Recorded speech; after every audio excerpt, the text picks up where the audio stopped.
வணக்கம். வக்ரதுண்ட மகாகாய சூரியகோடி சமப்பிரபக அவிக்னம் குருமே தேவ சர்வகாரியேஷு சர்வதா. தென்னாட்டுடைய சிவனை போற்றி, என் நாட்டவர்க்கும் இறைவா போற்றி. நண்பர்களே, இந்த புத்தம்பதிய வீடியோவில் உங்கள் அத்துணை பேரையும் வரவேற்பதில் மிக்க மகிழ்ச்சி கொள்கிறேன். இன்றைக்கு ஆங்கில புத்தாண்டு 2026 சிறப்பு தொகுப்பு வரிசையில் நம்ம பேச போகிறது சிம்ம ராசி. வருகின்ற ஆங்கில புத்தாண்டில் 2 பெரிய கிரக மாற்றங்கள் இருக்கு. ஒன்று சனிப்பெயர்ச்சி, இன்னொன்று குரு பயிற்சி. சனிப்பெயர்ச்சியானது வாக்கிய பஞ்சாங்கப்படி கும்பராசியிலிருந்து மீனராசிக்கு சரியாக மார்ச் 6ஆம் தேதி நடக்கவிருக்கிறது. திருநள்ளாறுல அன்னைக்கு தான் சனிப்பெயர்ச்சி.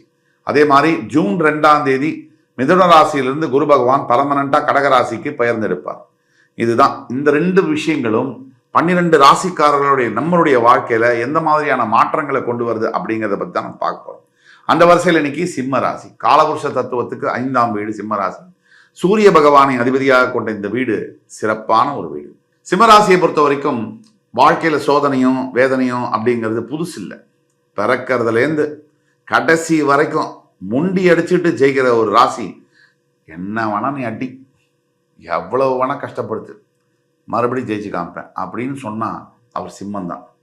அது ஆணாக இருக்கட்டும் பெண்ணாக இருக்கட்டும் கர்ஜிக்கக்கூடிய ராசி. பல தோல்விகளையும் பல அவமானங்களையும் சந்தித்து அதுக்கு மேல வெற்றி போட்டு சிம்மாசனத்தில் அமரக்கூடியது சிம்மம் மட்டும்தான். அந்த வகையில சிம்மராசிக்கு இந்த ஆண்டு சாதனைகளும் உண்டு, வேதனைகளும் உண்டு. ஆக ஒட்டுமொத்தத்தில் சிம்மராசிக்கு 2026ஆம் ஆண்டு ஒரு மிக்சட் ப்ரெடிக்ஷன்ஸ் உள்ள ஒரு இயர் தான். சிம்மராசியை பொறுத்த வரைக்கும் 2026ஆம் ஆண்டு சனி பகவான் உங்களுக்கு அஷ்டமஸ்தானத்துக்கு போறார் மார்ச் 6ஆம் தேதி. இது அஷ்டம சனி காலகட்டங்கள். நம்ம இந்த பொய்யா மேல கோட்டிங், சுகர் கோட்டிங் போட்டு அழகழகான வார்த்தைகளை சொல்லி இந்த வீடியோவில் டிவியில் சொல்லி இதெல்லாம் நமக்கு எதிர்பார்ப்பும் இல்லை, அது தேவையும் இல்லை. நம்ம என்ன சொல்றோம்னா, எது உண்மையோ எது உள்ளதோ அந்த உள்ளதை உள்ளபடி பேசுனா அதனால நமக்கு வர்றது வரட்டும். நமக்கு வியாபார நோக்கமோ அல்லது மனிதர்கள்ட்ட புகழ் சம்பாதிக்கணும் அப்படிங்கிற எண்ணமோ நமக்கு கிடையாது. அதனால சிம்ம ராசியை பொறுத்த வரைக்கும் 7.5 சனியை விட பாதிப்புகளை ஏற்படுத்தக்கூடிய அஷ்டம சனி காலகட்டம்ன்றது மிகவும் சவாலான காலகட்டங்கள் தான். நம்ம இதை முதல்ல ஒத்துக்கிட்டு தான் ஆகணும். பாசிட்டிவா பேசுறேன்னு ஒரு நோயாளிகிட்ட ஆபரேஷன் பண்ணாம தான் இருக்க முடியாது. பாசிட்டிவ்ங்கிறது வேற. எந்த இடத்துல எந்த பொருள்ல எந்த ஏவல்ல பாசிட்டிவா இருக்கணுமோ அப்படிதான் இருக்க முடியும். எல்லாத்துலயும் பாசிட்டிவா நம்ம இருக்க முடியாது. ஒரு யதார்த்தத்தை நம்ம அக்செப்ட் பண்ணி தான் ஆகணும். அதனால சிம்மராசியை பொறுத்த வரைக்கும் அக்செப்டன்ஸ், இதை தமிழ்ல சொல்லணும்னா ஏற்றுக்கொள்ள வேண்டும் அப்படிங்கிறத நாம இந்த வருகின்ற 2026ஆம் ஆண்டு அஷ்டம சனி காலகட்டத்தில் மிக கடுமையான போராட்டங்களுக்கு நம்ம உட்பட போறோம் அப்படிங்கிறது உண்மைதான். இதுல முக்கியமா என்ன, சனீஸ்வரன் அப்படிங்கிறது யாரு நமக்கு புரிஞ்சுக்கணும்.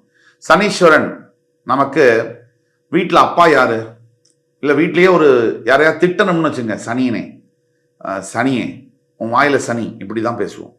சனீஸ்வரன்கிறது யாரு அப்படின்னா, எல்லா கெட்ட பேரையும் வாங்கிட்டு நல்லது செய்யறது தான் சனி. ஒரு எடுத்துக்காட்டுக்கு வீட்டில் அப்பா இருப்பாரு, எல்லாரையும் திட்டுவாரு, அடிப்பாரு. ஆனா தான் பிஞ்சு போன செப்பலை போட்டுட்டு அந்த பழைய சட்டையை போட்டு 40 வருஷம் வாங்கி மனுஷன் செத்தே போயிடுது. ஆனா வாழும் போது அவருடைய அருமையோ பெருமையோ எவனுக்கும் தெரியாது.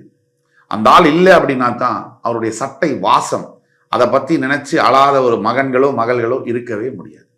அப்படி சனீஸ்வரனும் மனிதனை பக்குவப்படுத்துறதுக்கும் அடுத்த நிலைக்கு வாழ்க்கையில் எடுத்துட்டு போறதுக்கும் சனீஸ்வரன் நிறைய அனுபவங்களை தருகிறார்.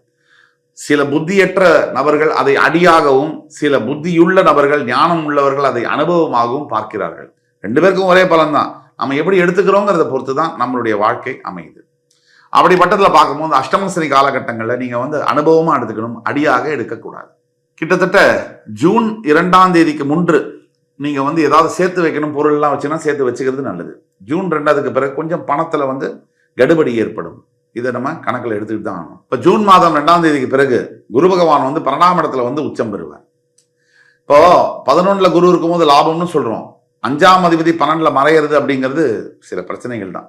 இதுல எங்க கேர்ஃபுல்லா இருக்கணும், குழந்தைகளுடைய உடல் நலம், குழந்தைகளுடைய படிப்பு, குழந்தைங்க காதல் கீதலும் கண்ணாபின்னான்னு மாட்டிக்காம இருக்கிறது, சரியா படிக்காம இருக்கிறது, டைவர்ட் ஆகுது மைண்டு, போதை பழக்கங்கள்ல ஈடுபடுறது, இது மாதிரியான விஷயங்கள்ல நம்ம ஜாக்கிரதையா குழந்தைகளை கண்காணிச்சுட்டே இருக்கணும். ஆக பெத்த அப்பா அம்மாக்கு என்னன்னா, நாம அனுபவிக்க முடியாததெல்லாம் நம்மளோட பசங்க அனுபவிக்கணும் அப்படிங்கிற எண்ணம் இருக்கிறதுங்கிறதுல தப்பு இல்லை.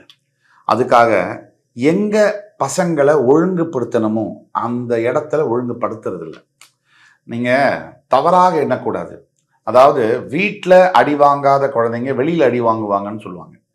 எந்த பெற்றவர்களும் இன்றைய வாழ்க்கை சூழ்நிலையில குழந்தைகளுக்கு பிரச்சனைகளை எப்படி சமாளிக்கணும், பிரச்சனை என்பது வரும், வர வழைக்கணும், பிரச்சனையை சமாளிக்கக்கூடிய திறமைய பசங்களுக்கு கொடுக்கணும். வலி வந்தாதான், வேதனை வந்தாதான் அதை சாதனையா மாற்ற முடியும். வேதனையே கொடுக்காம ஒரு வாழ்க்கையை நீங்க இருக்கிற வரைக்கும் கொடுக்கலாம். உங்களுடைய காலத்திற்கு பிறகு அது மிக கொடூரமானதாக குழந்தைங்களுக்கு மாறும்.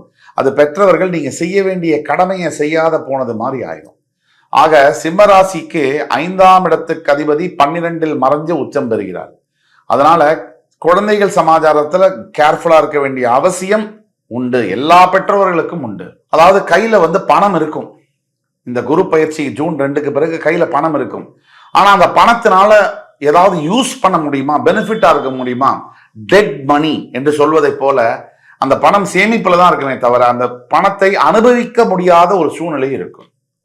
எந்த பணத்தையுமே அதே மாதிரி புதிதாக வரக்கூடிய பொருளாதாரமானது அதை சேமிச்சு வைக்கிறதுலையும் கூட சிக்கல்கள் வரக்கூடிய வாய்ப்புகள் உண்டு. என்னடா சிம்மத்துக்கு எல்லாமே இப்படி இருக்கே அப்படின்னா, உள்ளதை உள்ளபடி பேசினாதான் அந்த பிரச்சனையை நம்ம சமாளிக்க முடியும். எல்லாமே நல்லது எல்லாமே நல்லது அப்படி சொல்லிட்டே இருந்தா பிரச்சனை வந்தா அதை சமாளிக்கிறதுக்கு நம்ம ரெடியாக கூட இருக்க மாட்டோம். மனநிலைமை கூட அதுக்கு ரெடியா இருக்காது. இதுதான் முக்கிய காரணம். அதே சமயத்துல குரு பகவான் சிம்மத்துக்கு அஷ்டமாதிபதி, 8ஆம் அதிபதி, அவர் 12ல வருவது என்பது விபரீத ராஜயோகம். அந்த அடிப்படையில பாத்தீங்கன்னா அதுல எந்த ப்ராஃபிட் அப்படின்னு பாத்தீங்கன்னா ஃபாரின் எஜுகேஷன், ஃபாரின் மேரேஜ், ஃபாரின்ல செட்டில் ஆகக்கூடியது. எத்தனை பேர் இன்னைக்கு கோடிக்கணக்கான இந்தியர்கள் இந்த விசா ஆபீஸ் வாசல்ல கியூல நிக்கிறோம். நம்ம பாரத பிரதமர் ஒரு விஷயத்த உண்மையா, தெளிவா, தைரியமா, ரொம்ப அசந்து போற மாதிரி ஒரு விஷயத்த சொன்னார். இதுவரைக்கும் எந்த பிரதமரும் சொல்லாத ஒரு விஷயத்த. அமெரிக்கர்களை, ஏன் வெளிநாட்டு வெஸ்டர்ன் கண்ட்ரீஸ்ல இருக்கக்கூடிய ஆளுமை தன்மை டெவலப்டு கண்ட்ரீஸ், வளர்ந்த நாடுகளில் உள்ள குடிமக்கள் நம்முடைய இந்தியன் எம்பசியில அந்த நாட்டுல கியூல இந்தியாவுக்கு எனக்கு விசா கிடைக்குமா அப்படின்னு நான் மாத்தி காட்டுறேன் அப்படின்னு சொன்னார். இந்த எண்ணம் வர்றதுக்கு நமக்கு ஒரு பெரிய இந்த மாதிரி ஒரு தலைவரை பெறுவதற்கு நாம் தவம் செய்திருக்க வேண்டும். இந்த எண்ணம் வர்றதுக்கே பெரிய விஷயம். ஏன்னா முதல்ல செய்யறமும் இல்லையே, அடுத்தது நல்லது செய்யணுங்கிற எண்ணம் வரணும். அது அடிப்படையில் இருக்கணும். ஆக நாம இந்த விசாக்கு எம்பசிக்காக காத்திருக்கக்கூடியவர்கள், ஃபாரின் கண்ட்ரி போகணும்னு நினைக்கக்கூடியவர்கள், அங்க கல்வி பயிலணும், வேலை பார்க்கணும் நினைக்கிறவங்களுக்கு ஒரு பொற்காலமா இந்த 8ஆம் அதிபதி 12ல மறைகிறதுனால நடக்குது. சிம்மராசிக்காரர்களுக்கு இப்போ இந்த ஊரே வானாம்பா, எனக்கு இந்த இதுவே வானாம், நான் வெளியில போய் இங்க பொழைச்சிக்கிறேன் அப்படின்னா தாராளமா இப்ப நீங்க முயற்சி பண்ணலாம். ஜூன் 2, 2026க்கு பிறகு முயற்சி பண்ணா ஜெயிக்கும்.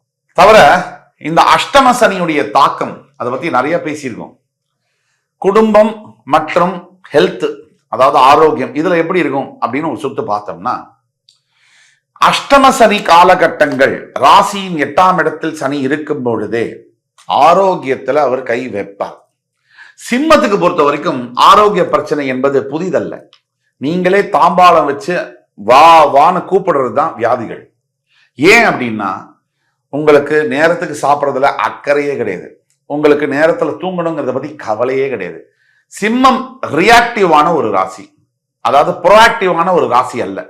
ஒரு விஷயம் நடந்த பிறகு அதை நான் சரி பண்றேன் அப்படின்னு நினைக்கக்கூடிய ராசி அப்படிங்கிறதுனால, இப்போ ஒரு விஷயம் நடந்துருது, ஆரோக்கிய பிரச்சனை வந்த ஐயோ எனக்கு இந்த பிரச்சனை வந்துருச்சே, நான் ரொம்ப ஃபீல் பண்றேன் அப்படின்னு நினைக்கிறத தவிர்த்து விட்டு, இது இந்த மாதிரி சொல்றாரு, நல்ல விஷயங்கள் தானே சொல்றாங்க, இதை நம்ம கேட்டு பார்ப்போமே அப்படிங்கிற எண்ணத்தை நீங்க வளர்த்துக்கணும். உங்க நல்லதுக்கு தான் சொல்றோம்.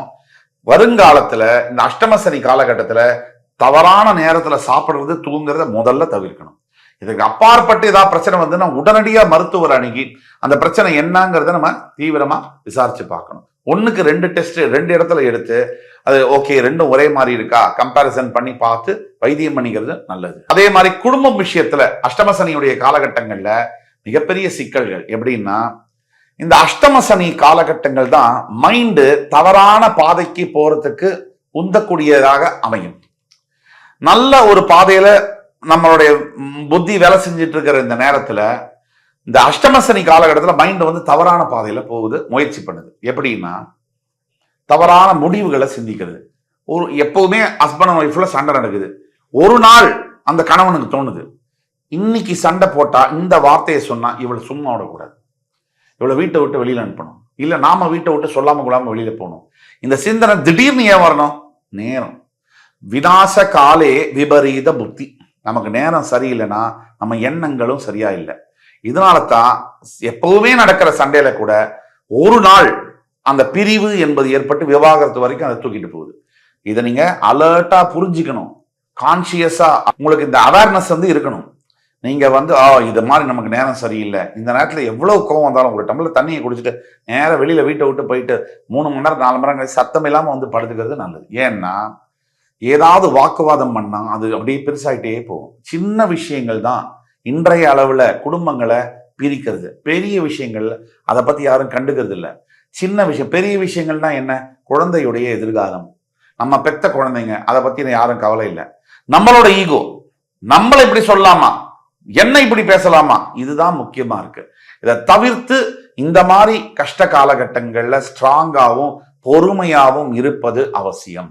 முக்கியமான ஒரு வேண்டுகோள், சிம்மராசி என்பர்கள் இந்த மாதிரி காலகட்டத்தில் அடுத்த ஆண்டு ஃபர்ஸ்ட் 5 மாசம், அடுத்தது ஜூன் 2ல இருந்து ஒரு 6-7 மாசம், இதுல எல்லா பொறுப்பையும் நீங்க முதல்ல ஏத்துக்க கூடாது. எது?